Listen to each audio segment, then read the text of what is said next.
하나님 말씀 함께 봅니다. 함께 보실 하나님 말씀은 누가복음 12장 49절에서 13장 9절까지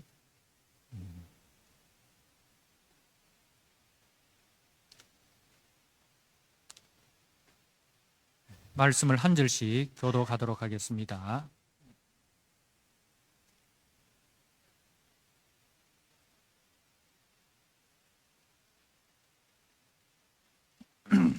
(12장) 49절 말씀.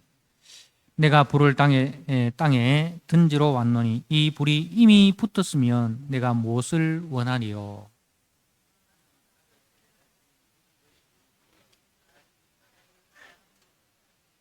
내가 세상에 화평을 주려고 온 줄로 아느냐. 내가 너희에게 이르노니 아니라 도리어 분쟁하게 하려 함이로라.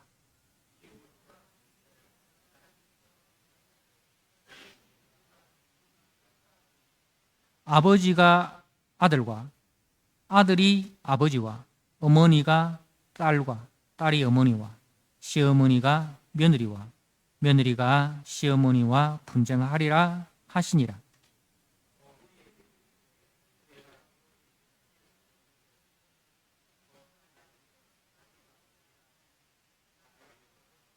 남풍이 부는 것을 보며 말하기를 심히 더우리라 하나니 과연 그러하니라.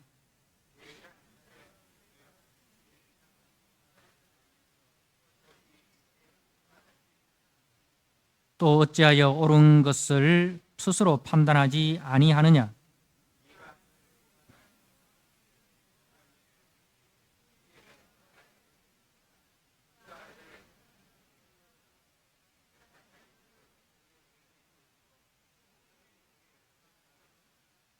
네게 이르노니 한 푼이라도 남김없이 갚지 아니하고서는 결코 거기서 나오지 못하리라 하시니라.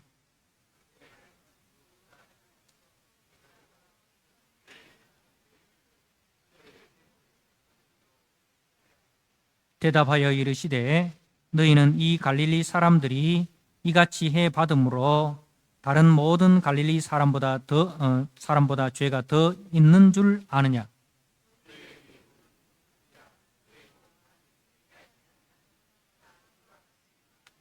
또 실로암에서 망대가 무너져 치어 죽은 18사람이 예루살렘에 거한 다른 모든 사람보다 죄가 더 있는 줄 아느냐.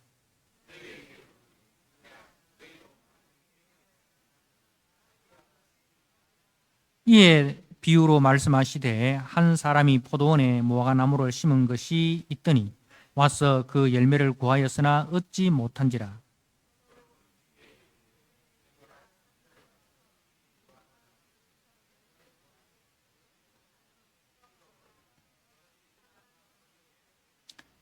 대답하여 이르되 주인이여 금년에도 그대로 두소서.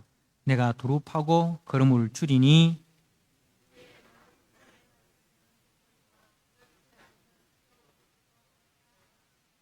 아멘. 네, 오늘 누가복음 12장 49절 이하의 말씀, 불을 던지러 오신 예수님이라는 제목으로 말씀을 함께 나누고자 합니다. 예수님이 불을 땅에 던지러 오셨다. 그러니까 요즘 같은 산불 조신 기간에는 굉장히 위험한 말씀이죠. 예수님이 방화범으로 오셨다. 그렇게 이제 아주 위험한 말씀을 하셨습니다. 근데 성경에는 이제 불이 상징하는 것들이 여러 가지가 있는데, 특별히 이제 하나님은 소멸하는 불이라 그렇게 이제 말씀을 합니다. 그래서 여기서 예수님이 불을 던지러 오셨다라는 것은 이 불의 특징은 이제 죄를 소멸하시는 분, 죄를 심판하시고 죄를 소멸시키러 이 땅에 오신 분, 그리고 죄를 정결케 하시는 분, 우리의 죄를 소멸하시고 우리를 정결케 하기 위해서 오셨다. 그 죄를 소멸해 버리면 이제 모든 사람이 다 죄를 범하였으면, 그러니까 모든 사람들이 다 어떻게 됩니까? 심판의 불에 소멸되어야 되는 거예요. 심판의 불에 소멸되어야 돼요. 그런데 이제 예수님께서는 모든 것을 다 소멸시키러 오신 분이 아니라 택하신 자를 구원하기 위하여, 그죠? 구원하기 위하여 이 땅에 오셨습니다. 그죠? 그래서 이제 그 세례 요한이 예수님을 소개할 때에 도끼가 이미 나무 뿌리에 놓였으니 이렇게 열매 맺지 않는 것들은 다 찍어 버리리라. 예수님을 심판하시는 분으로 이렇게 소개를 했어요. 그런데 이제 나중에 세례 요한이 감옥에 갇혀가지고 예수님이 하시는 사역을 보고 이제 의심이 든 거예요. 과연 이분이 내가 증거한 그 메시아가 맞는가? 그런 의문이 들어가지고, 그래서 이제 세례 요한의 제자들을 예수님께 보냅니다. 우리 선생님이 물으시던데요. 당신이 그분 맞습니까? 메시아 그분 맞습니까? 그렇게 이제 물었을 때에 예수님께서 이사야서 말씀을 가지고 이제 대답을 하십니다. 이제 병자들이 낫고, 그죠? 안전병이가 일어나고, 벙어리가 말을 하고, 눈먼 자가 보게 되고 하는 그 말씀을 이제 하십니다. 그러니까 예수님은 세례 요한이 증거했던 죄를 소멸하는 불, 죄를 심판하러 오신 분 맞습니다. 그러나 그것은 한 부분이지 예수님의 전부가 아니에요. 예수님의 목적은 죄를 소멸해서 그 다음에 더 중요한 건 뭡니까? 우리를 정결한 하나님의 자녀로 새롭게 창조하시기 위해서 오셨다. 그죠? 에스골 골짜기에 마른 뼈를 통해서 하나님의 군대로 세우시는 새 창조의 사역을 위해서 이 땅에 오셨다는 겁니다. 그래서 이제 그 말씀을 하시고, 이 불이 이미 붙었으면 내가 무엇을 원하리요? 나는 받을 세례가 있으니 이것이 이루어지기까지 나의 답답함이 어떠하겠느냐? 나의 받을 세례가 있다는 거죠. 그 예수님이 받을 세례는 무엇입니까? 십자가 세례죠. 십자가 세례. 그 십자가를 통해서 죄를 심판하시고, 그리고 자기 백성을 그 죄에서 구원하여 하나님의 백성으로 회복시키시는 그 십자가의 세례, 십자가의 사역을 말씀하고 있습니다. 그 일을 위해서 지금 예루살렘으로 올라가기를 굳게 결심하고 올라가고 있는 가운데 있지 않습니까? 그래서 예수님이 받을 세례는 바로 십자가 고난과 죽으심을 통해서 죄를 심판하시고 의를 우리에게 선물로 주고자 하십니다. 그죠? 그래서 십자가와 부활, 십자가를 이제 그 십자가가 예수님의 실패가 아니라 예수님의 승리다는 것을 증거하는 것이 부활입니다. 그죠? 이 부활을 통해서 예수님은 죽음의 속을 에 들어가서 죽으신 것이 아니라, 죽음으로 끝나신 것이 아니라 죽음을 정복하시고, 그죠? 죽음을 정복하시고 죽음의 권세에 사로잡혀 있는 자기 백성을 구원하여 생명으로 이끄셨다라는 그 승리의 소식이 바로 부활이라는 겁니다. 그래서 내가 세상에 화평을 주러 온 줄로 아느냐? 내가 너희에게 이르노니 아니라 도리어 분쟁하게 하여 함이로라. 예수님은 화목제물로 이 땅에 오셨지 않습니까? 그죠? 그죠? 예수님은 화목제물로 이 땅에 오셨습니다. 화평케 하는 자는 복이 있나니, 그죠? 예수님께서 팔복에 그렇게 화평케 하는 자는 복이 있나니, 그렇게 말씀을 하셨습니다. 그런데 예수님은 화평을 주러 온 것이 아니고 분쟁하게 하려 함이라, 이 말씀을 하셨어요. 성경이 어려운 게 이런 게 어려운 거예요. 여기서는 분명히 이 화평을 주러 온 것이 아니고 분쟁을 주려고 오셨다 라고 하셨는데, 다른 데 가보니까 화평케 하는 자는 복이 있다 라고 말씀하시고, 내가 하나님과 너희를 화목하게 한 것처럼 너희도 화목하게 하는 자가 되라, 그죠? 그렇게 또 말씀을 한단 말입니다. 똑같은 성경인데 한쪽은 이렇게 이야기하고 한쪽은 저렇게 완전히 상반되게 이야기하는데, 성경은 하나님의 감동으로, 그죠? 성령의 감동으로 기록된 말씀인데 왜 이렇게 다르게 보여지는가? 그런 이제 의문이 듭니다.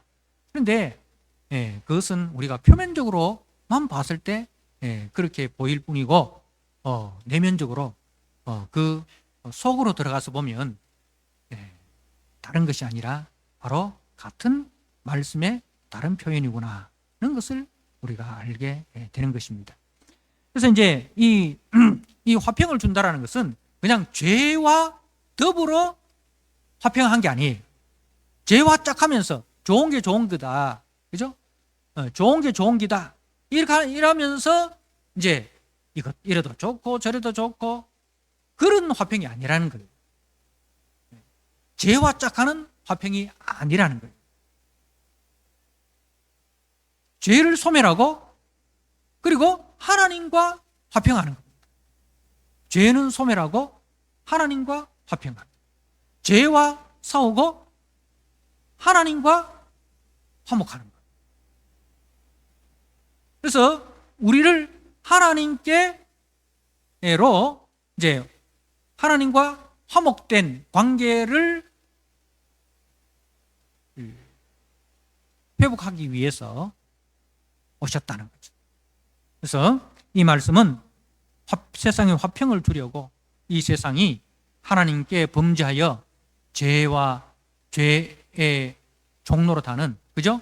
사단의 권세가 통치하는, 그래서 사단과 죄와 이 화목하고 화평하는 것이 아니라 죄를 끊어버리고 사탄과는 대적이 되고 그리고 하나님과 짝이 되어서 거룩과 영광으로 우리를 회복하는 그 일을 위해서 오셨다는 거죠.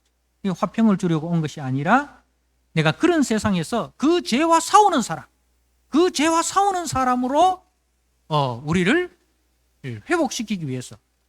예전에는 죄의 일꾼이었는데 죄와 친한 사람이었고 죄의 종로가 됐는데, 이제는 죄와는 싸우고 하나님과 짝하여서 하나님의 도구가 되어서 사는 사람으로 우리를 회복하기 위해서 오셨다는 겁니다. 그래서 이후부터 한 집에 5사람이 있어 분쟁하되 셋과 둘이 셋과 하리라. 그래서 그 분쟁이 이제 어디서부터? 제일 가까운 우리 가정에서부터 이 분쟁이 일어나는 거예요. 제일 가까운 데서부터. 우리가 어디서부터 이 거룩과 영광의 삶을 살아야 되느냐? 우리 가정에서부터 우리가 이 죄와 싸우고 하나님과 화평한 그 거룩과 영광의 삶을 우리 가정에서부터 살아가야 된다, 그 이야기입니다. 그래서 이제 이 가정 속에서 우리가 하나님의 거룩을 드러내고 하나님의 영광을 드러내고 하나님의 나라의 통치를 우리가 보여주는 그 사명자로 살아가야 된다. 그래서 이제 가정에서부터 이 분쟁이 일어나는 거죠. 죄와 거룩과의 싸움이 이렇게 일어나는 거예요. 가정에서부터. 그래서 예수를 믿음으로써 우리가 이제 세계관이 바뀌었죠. 가치의 기준이 바뀌었습니다. 예전에는 내 이익과 내 영광을 위해서라면 수단과 방법을 가리지 않고 거짓과도 우리가 짝하고 속기도 하고, 그죠? 속이기도 하고 그렇게 이제 자신의 영광, 자신의 목적을 이루는 이제 그것이 최고의 가치고, 그리고 그 일을 위해서 하는 모든 것은 다 서로 눈 감아주는 그것이 가족 아닙니까? 그죠? 가족이라는 것은. 그런데 가족에게서부터 이제 우리가 하나님 나라 기준과 가치관을 적용하는 거예요. 그래서 가족 속에서 분쟁이 일어나는 겁니다. 가족에서부터 분쟁이 일어나는 거죠. 그런데 우리가 이 분쟁은 우리가 잘못해서 일어나는 분쟁이 아닙니다. 내가 해야 될 도리를 다 하지 못해서 일어나는 분쟁이 아닙니다. 우리가 예수 믿는다고 해가지고 우리 가정에서 엄마로서 해야 될 일을 하지 않고 아빠로서 해야 될 일을 하지 않음으로써 가정의 불성실함으로써 문제를 일으켜서는 안 된다는 거죠. 주일날 교회 간답시고 아침도 안 해놓고 나 교회 간다 하고 아침도 안 해놓고 그냥 엄마가 교회 안 다니는 것들은 밥 굶어도 돼. 뭐 이런 식으로 해가지고 밥도 안 해놓고 그냥 교회 와버리면 됩니까? 안 됩니까?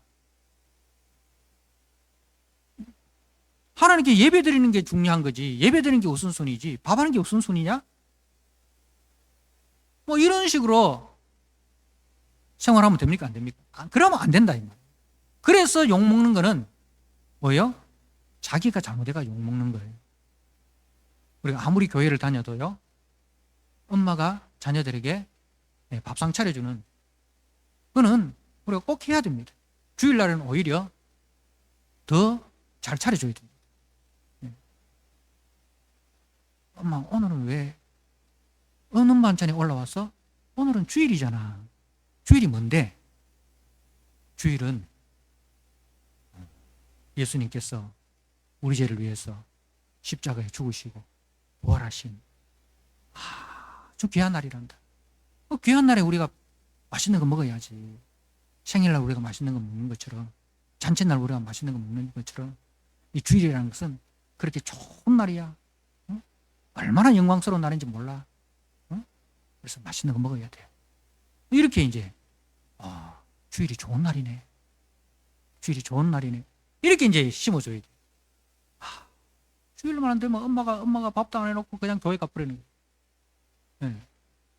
그러고 저녁이 돼도 집에 안 돌아. 얘는 교회 안 다닌다는 이유만으로 하루 종일 쫄쫄 굶고 있어. 되게 됩니까? 안 됩니까? 그런 식으로 교회 다니려고 하는 남편이 있다가, 그런 식으로 교회 다니려고 하는 교회 다니지 마라. 그래놓고 교회 와서는 내가 교회 다니는 것 때문에 목사님 핍박받습니다. 그럼 핍박받는 거예요? 그는 자기가 잘못해가지고 그죠? 요거도 먹는 거예요. 의를 위하여 핍박받는 게 아니고 자기 잘못으로 핍박을 받는 겁니다. 그런데 이제 여기서 말하는 분쟁이라는 것은 더 이상 세상의 기준을 따라서 내가 살지 않는다는 거예요. 가정 속에서부터 내가 세상 기준을 따라가지 않고 하나님 나라 기준을 따라서 살아가는 거예요. 그래서 그 가치관의 충돌이 일어나는 거죠. 가치관의 충돌이 일어나는데, 그렇다고 해서 이제 그 가정을 뛰쳐나오면 안 됩니다. 분쟁하리라 해놓고 분쟁이 심하면 뛰쳐나오도 된다는 말씀이 있습니까? 없습니까? 없어요. 그 속에서 계속해서 우리는 견뎌내야 돼요. 그 속에서 하늘에 썩어지는 미랄이 되어가지고 그 속에서 내가 썩어져야 됩니다. 더 낮아지고, 그죠? 더 섬기고, 더 사랑하고, 더 희생하고, 더 손해보고, 더 용서하고, 그 십자가의 삶을 우리가 살아내야 돼. 그래서 정말 교회 다니는 사람은 다르구나. 자기의 욕심을 따라 사는 사람이 아니라 자기의 욕심을 내려놓고 오히려 이웃을 위해서 자기를 희생하는 사람이고, 자기가 좀 억울한 일을 당해도, 자기가 좀 손해를 봐도 그것을 다 견뎌내는 사람이구나. 그 손해를 감수하고 그 사람을 이해하고 관용하고 그 사람을 사랑해주는, 정말 예수 믿는 게 경제적으로는 도움이 안 돼도 사람이라면 저렇게 살아가야 되는구나. 이제 가까이서 지켜보는 가족들이 예수 믿는 엄마를 통해서 그 하나님 나라가 그 가정에 임하는 것을 보게 되는 거예요. 하나님의 통치, 하나님의 다스림이 엄마를 통해서, 아내를 통해서 나타나는 것을 보게 되는 거예요. 그렇게 하니까 부딪힐 것이 안 부딪혀지죠. 그죠? 예전에는 자기가 조금만 억울해도 그 억울함을 하소연합니다. 내가 왜 이런 대접받고 이 집에서 살아야 돼? 당신이 나한테 해준 게 뭔데? 응? 이런 식으로 따지고 했는데 이제 예수를 믿으면 믿을수록 따지는 게 줄어들어. 남편을 이해해. 남편이 분명히 잘못했음에도 불구하고 따지지도 않고 책망하지도 않고 오히려 남편을 이해하고 남편을 위해서 기도까지 해. 그게 이제 그게 분쟁이에요. 그런 분쟁이에요. 그런 삶을 살아가는 거죠. 내가 잘못해가지고 분쟁이 일어나는 거 아닙니다. 하나님 나라 가치와 기준을 따라서 감으로써 가치의 충돌이 일어나는 거죠. 그 분쟁이죠. 그 싸움을 우리가 뛰쳐나오지 말고 그 속에서 계속 싸워가야 된다. 살아내야 된다. 하는 겁니다. 그래서 이제 54절에 또 무리에게 이르시되 너희가 구름이 서쪽에서 이는 것을 보면, 이 서쪽은 이제 그 이스라엘의 서쪽은 어디냐면 지중해 쪽입니다. 그래서 지중해 쪽에서 바닷바람이 불어오면 뭐가 옵니까? 소나기가 옵니다. 그죠? 바닷바람이 이렇게 불어오면 소나기가 오겠구나 하고 남풍이 부는 것을, 남풍이라는 것은 저 유다 광야 쪽에서 이제 뜨거운 바람이 불어오는 거예요. 광야 쪽에서 불어오는 뜨거운 바람입니다. 그러면은 뭐예요? 이제는 더워지겠구나. 그런 이제 뭡니까? 기상을 예측을 한단 말입니다. 자, 그래서 56절에 외식하는 자여 너희가 천지의 기상은 분간할 줄 알면서 어찌 이 시대는 분간하지 못하느냐? 어찌 이 시대는 분간하지 못하느냐? 그러니까 지금 예수님이 이 예루살렘으로 올라가는 그것을 통해서 이루어질 그 하나님 나라를 알아내지 못하고 있다는 거죠. 예수님을 통해서 일어날 일들을 분명히 보여주셨음에도 불구하고 그 부분에 있어서는 아주 무감각한 자들이 되어 있다. 그 말입니다.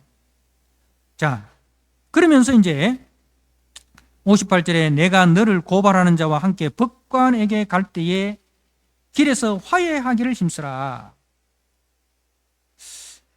자, 이 말은 우리 인생이 길 위의 인생이에요. 길 위의 인생. 다 어디로 가는 길입니까? 하나님께로 가는 길입니다. 하나님께로 가는 길입니다. 그 하나님은 거룩하신 분입니다. 거룩한 하나님 앞에 우리가 죄인의 그 삶을 계속해서 살면은 그 하나님 앞에 설 때 죄인으로 밖에 설 수 없잖아요. 그러면은 우리는 심판의 대상이라는 거죠. 그런데 이제 이 심판의 대상인 우리를 위해서 누가 오셨습니까? 하나님과 우리를 화목하게 하기 위해서 예수님께서 십자가 대속제물로 이 땅에 오셨습니다. 그래서 그 예수님을 영접하는 자에게는 뭐가 주어집니까? 죄 용서의 권세가 주어집니다. 그죠? 죄 용서의 권세가 주어지고 예수님의 의의 옷이 우리에게 입혀집니다. 그래서 우리는 예수님의 의의 옷을 입고 하나님 앞에 서게 되죠. 다시 말해서 우리는 하나님과 화목한 자가 되어서 하나님 앞에 서게 되는 거예요. 그러면은 그 자리는 심판의 자리가 아니라 무슨 자리입니까? 천국 잔치의 자리가 되는 거죠. 그래서 예수님을 영접하는 자에게는 이제 천국 잔치의 자리가 되고 하나님을 만나는 날이 잔치의 날이지만은 예수님을 만나지 않고 하나님 앞에 서는 자는 무슨 날입니까? 영벌에 처해지는 날이 된다는 겁니다. 그래서 지금 뭐 해야 됩니까? 지금은 은혜의 날이고 지금은 구원의 날이다. 예수님으로 말미암아서, 그죠? 예수님으로 말미암아서 심판이 연기되어지고 예수님으로 말미암아서 우리에게 은혜의 날, 구원의 날이 주어졌다 이 말입니다. 그래서 59절에 내게 이르노니 한 푼이라도 남김없이 갚지 아니하고는 결코 거기서 나오지 못하리라. 그게 하나님은 엄한 분이라서 결코 이제 예수님의 그 의의 옷을 입지 않는 자에게는 의롭다함을 주지 않는다 이 말입니다. 그래서 그 엄하신 거룩하신 하나님 앞에 서기 전에 빨리 그 예수님의 화목케 하는 그 복음을 영접하라. 그 이야기입니다. 그래서 이제 그 이야기가 다시 13장으로 연결되어집니다. 그때 마침 두어 사람이 와서 빌라도가 어떤 갈릴리 사람들의 피를 그들의 제물에 섞은 일로 예수께 아뢰니. 자, 이 이야기는 어떤 이야기냐면 이제 갈릴리 사람들 중에서 열심당원들이 많았어요. 그래서 이 사람들이 이제 그 6월절이나 유대인 명절이 되면 그 민중 봉기를 시도합니다. 이제 그 열심당원이 이제 그 시칼이라 했잖아요. 칼을 가슴에 품고 다니는 사람. 일제시대로 말할 것 같으면 권총을 가슴에 품고 이렇게 다니는 독립운동가들. 그래서 이 사람들이 군중들이 많은 그 속에 들어가서 잠입해 있다가 이제 그 뭐 일본 뭐 헌병대장이나 뭐 일본 그 뭐 경찰서 이런 데 폭탄을 던지듯이 이제 그 6월절을 이는 명절날에 이런 이제 열심당원들이 이제 그 성전으로 잠입해 들어가는 거예요. 잠입해 들어. 그래서 이제 틈을 봐가지고 그 사람들이 한꺼번에 민중 봉기를 일으킨. 그래서 그런 일들이 많이 있었기 때문에 명절날이 되면 이제 빌라도가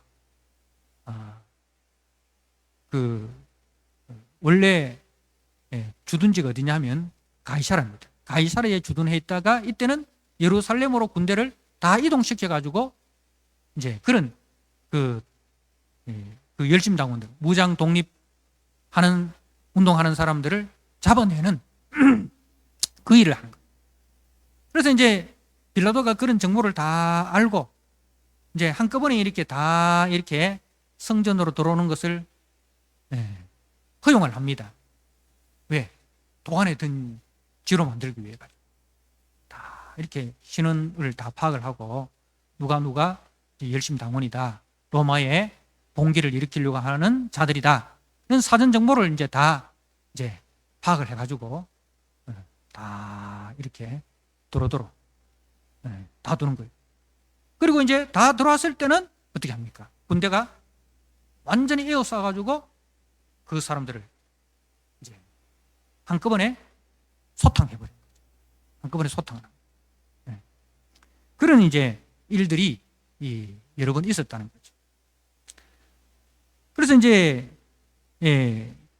어떤 갈릴리 사람들의 피를 그들의 제물에 섞은 일로 예수께 아뢰었다라는 것은 그런 배경을 가지고 있습니다. 자, 이런 질문을 하는 이유는 두 가지가 있습니다. 첫째로 우리 민족이 억울하게 희생당했는데 이거 그냥 보고 계실 겁니까? 첫 번째로 우리 유대인들이 저 로마 사람들한테 이렇게 억울한 일을 당했는데 예수님 그냥 보고 계실 겁니까? 그런 이제 의도가 하나 있고, 또 하나의 의도는 이제 그 뒤에 있는 말씀, 너희는 이 갈릴리 사람들이 이같이 해 받음으로 다른 모든 갈릴리 사람보다 죄가 더 있는 줄 아느냐? 얼마나 죄를 많이 저질렀길래 예배드리다가 죽냐 이 말입니다. 예배드리다가 죽는다 이 말입니다. 그 예배드리다가 죽었으니까 죄가 얼마나 많았으면 저런 천벌을 받고 죽느냐. 그렇게 이제 묻는다는 거죠.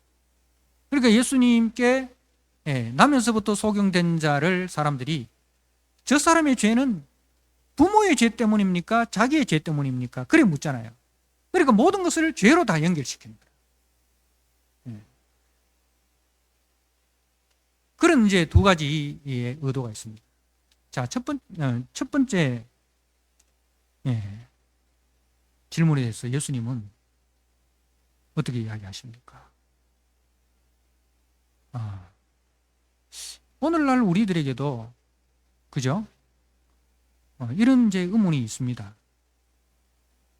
억울하게 희생당한 사람들, 국가 권력에 의해서 억울하게 희생당한 사람들, 교회는 왜 침묵합니까? 교회가 왜 이 땅의 정의에 대해서 침묵합니까? 그런 질문들이 늘 이렇게 있어 왔습니다. 이 부분에 대해서 제가 학교 다닐 한 80년대만 해도 교회는 거의 침묵 일변도였죠. 그때는 이제 거의 독재 정권의 교회가 이렇게 그야말로 야합해서 교회의 기득권을 유지하는 그런 시대였습니다. 그런 독재자들에게 조찬 기도회를 해주고 교회가 어떤 물질적인 그런 이제 이익을 보는 그런 시대였습니다.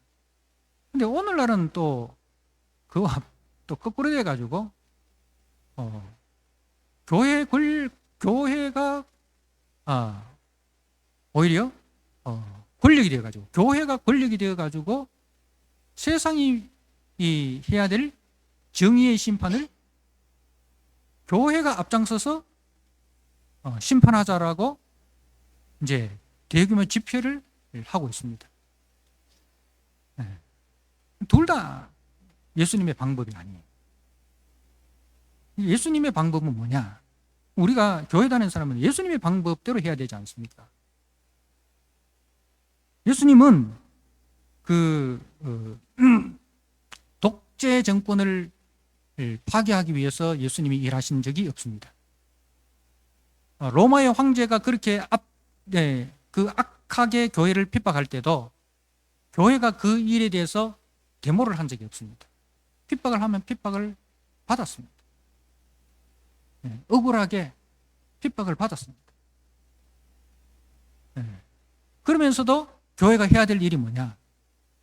원수를 사랑하고 선으로 악을 이기는 그 기독교 가치관에 따라서 자신의 삶의 현장에서 순교자로 살아가는 거예요.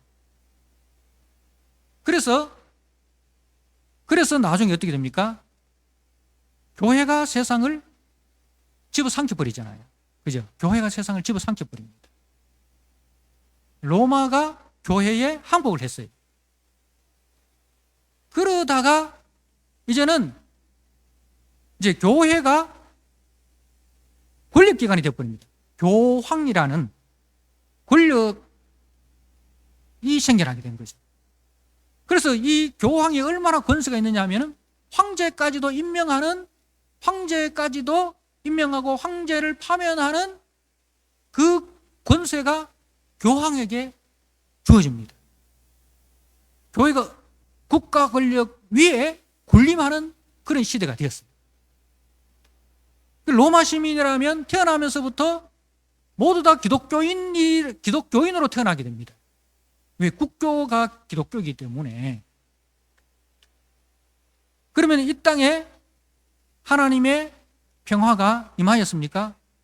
그렇지 않아요. 오히려 교회가 부패의 온상제가 되어버립니다. 교회가 부패의 온상제가 되어버렸어요. 그 교황이 이 부패의 제일 꼭지점에 있는 거예요. 제일 꼭지점.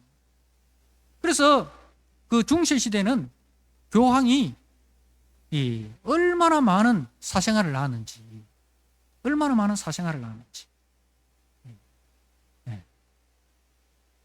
그래서 그 교회의 부패로 말미암아서 교회가 자정 능력을 상실해 버렸습니다. 그래서 종교개혁이 일어났지 않습니까? 우리가 그런 교회사를 좀 알아야 됩니다. 그러니까 교회는 세상 권력자들처럼 따라가면은 결국은 세상 권력과 싸우다 보면 또 하나의 권력기관이 되어버립니다.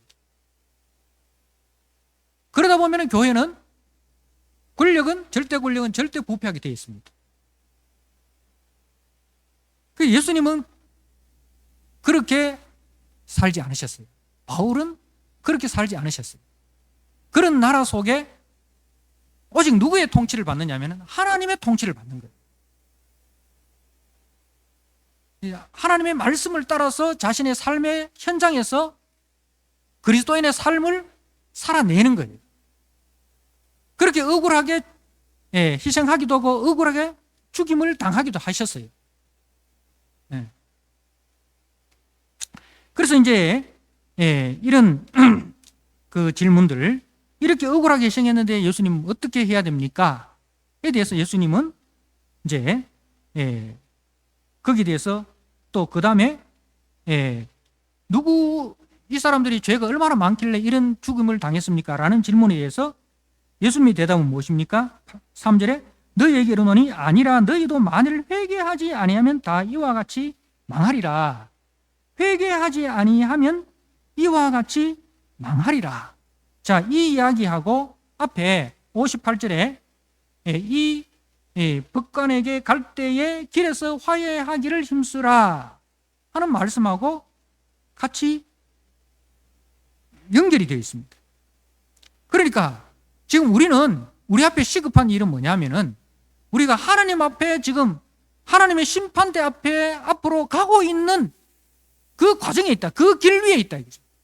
하나님의 그 심판, 영벌이냐 영생이냐라는 그 두 가지의 결론이 주어지는 그 길 가운데 지금 걸어가고 있다.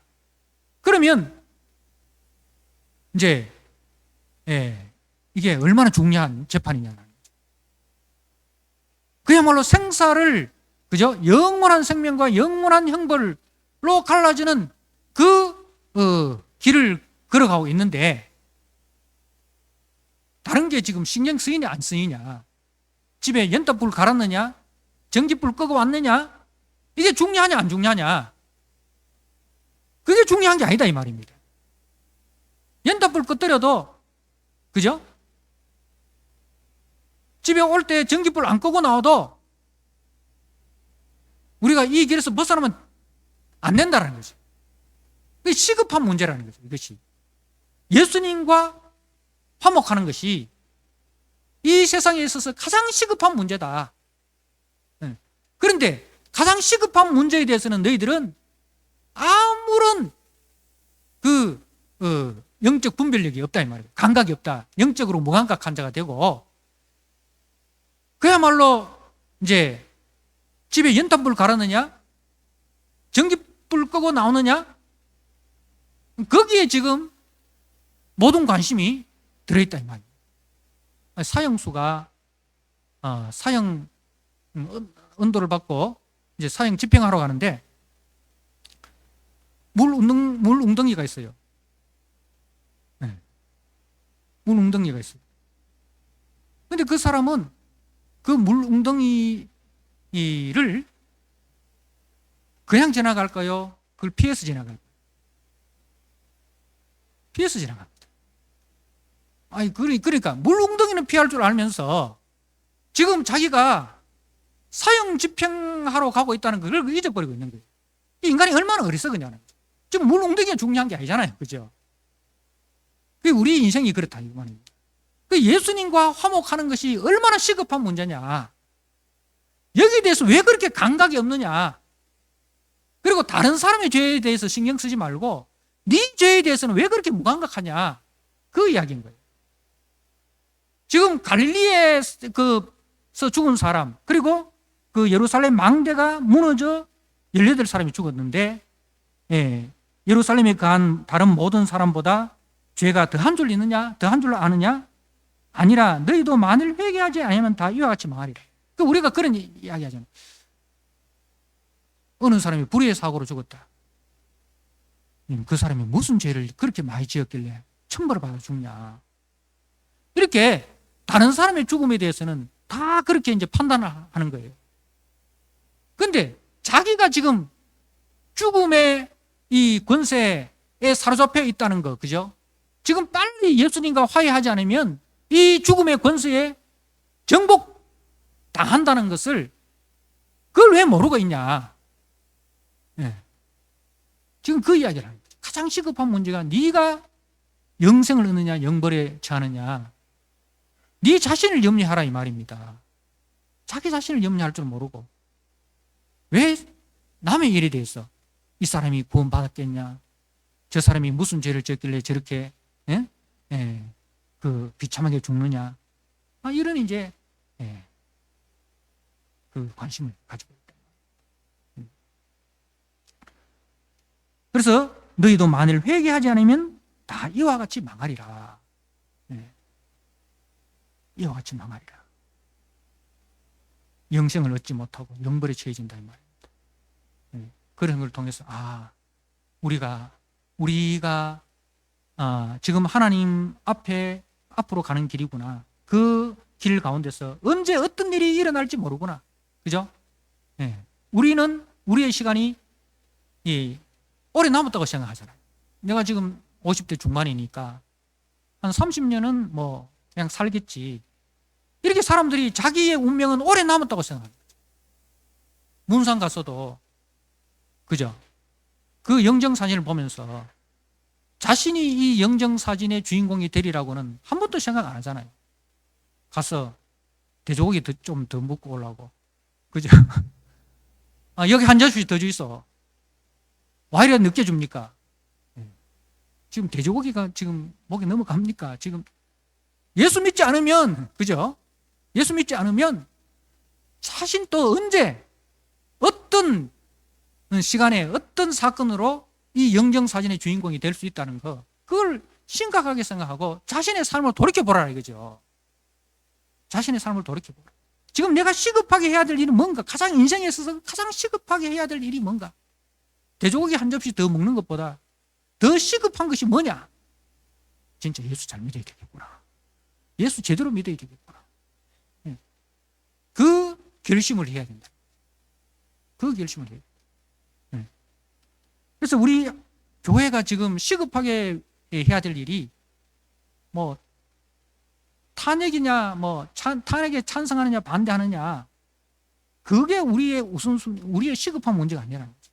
어떻게든 탄핵이 되든 안 되든 또 넘어갑니다. 약간의 혼란은 있겠지만 넘어갑니다. 물론 우리가 거기에 대해서 관심을 가져야 됩니다만은 그것이 우리 인생에서 가장 시급한 문제가 아니라는 사실을 우리가 기억해야 됩니다. 그것보다 더 시급한 문제는 교회가 교회로서 바로 서는 겁니다. 교회가 교회로서 해야 될 일을 해야 됩니다.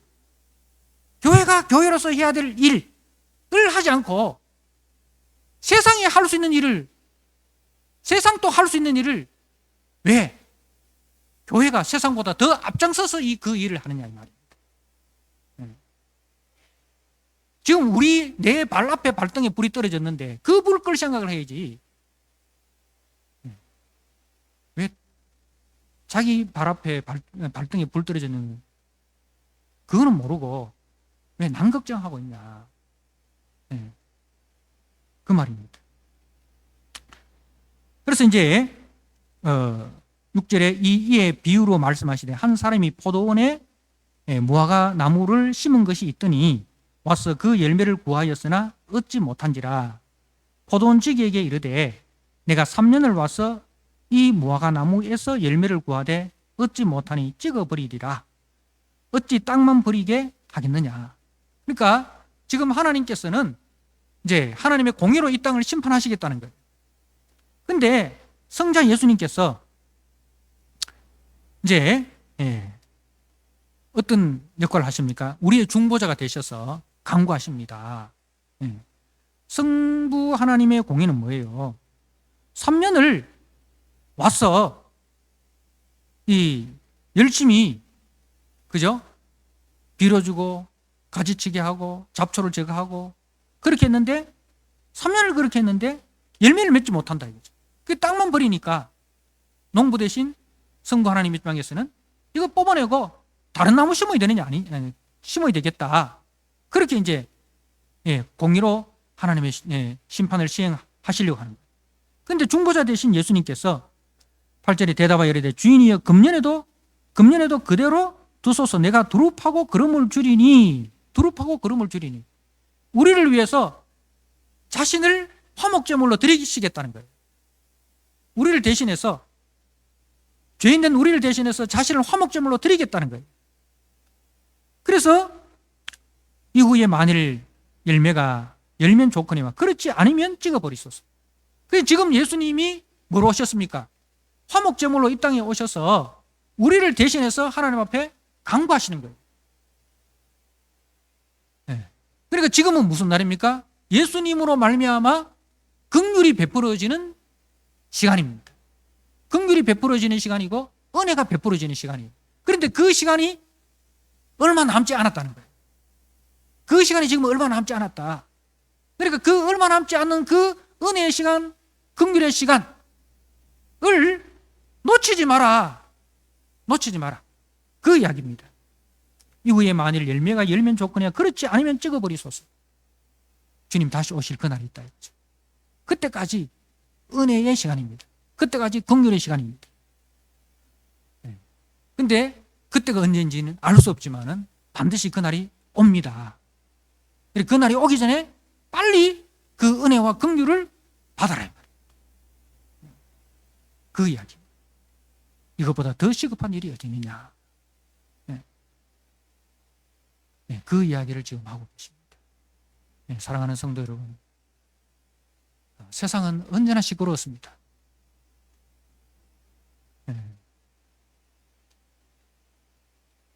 4.19 때도 시끄러웠고 5.16 때도 시끄러웠고 그죠? 5.18 때도 시끄러웠고 6.25 때는 더 시끄러웠고 이 문제 해결되면요 세상이 더 좋아질 거라고요? 아닙니다. 세상은 더 좋아지는 기미가 보이지 않습니다.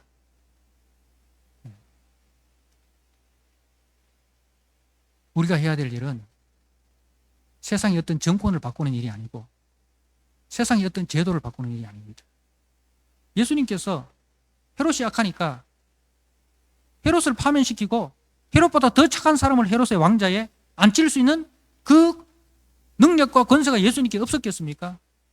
로마 황제를 제거하고 그죠?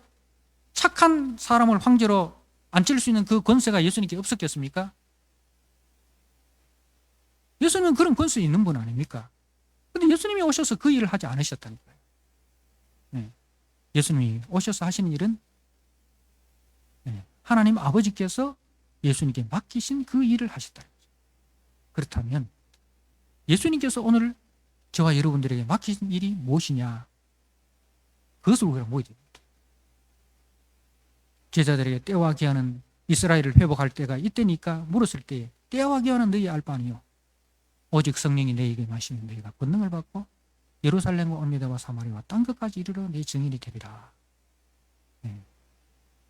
예수님이 증인으로 이 땅을 살아가라고 우리를 부르셨다는 사실입니다. 그래서 그 일에 충성을 하셔야 됩니다. 그래갖고 세상이 언제 바뀝니까? 그래갖고 세상이 바뀐 적이 있습니까? 그렇게 반문하시겠죠. 그러나 그 결과는 우리가 책임질 일이 아닙니다. 결과는 주님께 맡기고 우리가 해야 될 일, 주님께서 맡기신 그 일에 내가 하나의 이 태평양 바다에 하나의 돌을 던진다는 그런 마음으로 우리가 해야 됩니다. 일면은 주님께서 따시겠죠. 그렇게 한 주간 또 우리가 영적인 분별력을 가지시고 우리가 해야 될 가장 시급한 일에 충성하시고 헌신하시는 주님의 신실한 종으로 살아가시는 저와 여러분 되시기를 주님의 이름으로 부탁드립니다. 우리 같이 한번 오늘 말씀을 붙들고 함께 기도하도록 하겠습니다. 이 땅에 불을 땅에 던지러 오신 예수님, 예수님이 친히 불이 되셨습니다. 십자가에 불로 이 땅에 오셨습니다. 그 불이 예수님께 먼저 붙었지 않습니까? 예수님께서 그 불에 먼저 희생하셨지 않습니까? 그 예수님의 희생으로 말미암아 우리에게 구원의 기회가 주어졌습니다. 하나님 아버지, 나도 예수님처럼 복음의 불이 붙은 사람이 되게 해주시고 성령의 불이 붙은 사람이 되게 해 주옵소서. 그래야 내가 가는 곳마다 세상이 감당치 못하는 성령의 불, 복음의 불을 활활 타오르게 하는 그 삶을 살게 하여 주옵소서. 나로 말미암아 세상과 하나님이 화목하게 되고 화평케 되는 은혜가 있게 해 주옵소서. 내 가정 속에서부터 그 복음의 불을 던지는 사람, 화평케 하는 사람 되게 하여 주옵소서. 우리가 오늘 주신 말씀 붙들고 같이 한번 합심해서 기도하도록 하겠습니다. 주여 이름 한번 부르고 통성으로 기도하도록 하겠습니다. 주여! 하나님 아버지, 이 시간 주님 앞에 간구합니다. 이 땅에 불을 던지러 오신 예수님, 주님께서 그 불이 되셨습니다. 십자가에 자신의 생명을 내어 주심으로 말미암아 우리를 하나님과 화목하게 해 주셨습니다. 하나님 아버지, 이제 우리가 그 십자가로 말미암아 하나님과 화목하게 된 자가 되었고 이제 우리에게도 이 십자가의 불을 던지는 사명이 주어졌습니다. 우리에게 성령의 불이 붙게 하여 주옵소서. 우리에게 복음의 불이 붙게 하여 주시옵소서. 그래야 우리가 가는 곳마다 이 복음의 불길이 타오르게 하여 주시옵소서. 죄악이 소멸되게 하여 주시옵소서. 우리로 말미암아 정결케 되는 역사가 있게 하여 주시옵소서. 하나님 아버지, 우리가 우리의 가정 속에서 하늘에 썩어지는 미랄이 되게 하여 주옵소서. 하나님, 우리가 우리 가정 속에서부터 예수 믿는 어머니로서, 예수 믿는 아버지로서, 예수 믿는 부모로서 하나님 아버지, 그 예수의 삶을 우리가 살아가게 하여 주시옵소서. 하나님 아버지, 우리가 우리의 직장 속에서 그 예수 믿는 사람의 삶을 살아가게 하여 주옵소서. 하나님 아버지, 세상의 기준과 세상의 가치와 세상의 목적이 아니라 하나님 나라 기준과 하나님 나라 목적과 하나님 나라 영광을 위하여 하늘에 썩어지는 미랄로 이 땅을 살아갈 수 있는 하나님 아버지 은혜를 베풀어 주시옵소서. 하나님 아버지, 우리의 눈을 밝혀 주시옵소서. 하나님 아버지, 우리가 지금 하나님의 공의의 심판 때 앞에 우리가 서게 된다는 사실, 그 때가 언제인지, 그 날이 얼마나 가까운지 알 수 없다는 사실을 깨닫게 하시고, 하나님 그 날이 속히 이르기 전에 하나님 아버지, 우리가 먼저 하나님과 화목하는 자가 되게 하여 주시고, 하나님께서 우리에게 부탁하신 그 생명의 말씀을 증거하는 신실한 종으로, 충성된 종으로 살아가게 하여 주시옵소서. 한 주간 또 하나님 아버지, 우리의 삶의 현장 속에서 주님의 신실한 일꾼으로 하나님 나라 청지기로 살아가게 하여 주옵소서. 그래야 이 땅의 어둡고 혼탁한 세상 속에서 하나님 나라 영광의 아버지의 불, 그 영광의 불, 하나님 빛을 비추는 우리 성도들이 다 되게 하여 주시옵소서. 예수님께 하신 이름으로 감사하며 기도드리옵나이다. 아멘.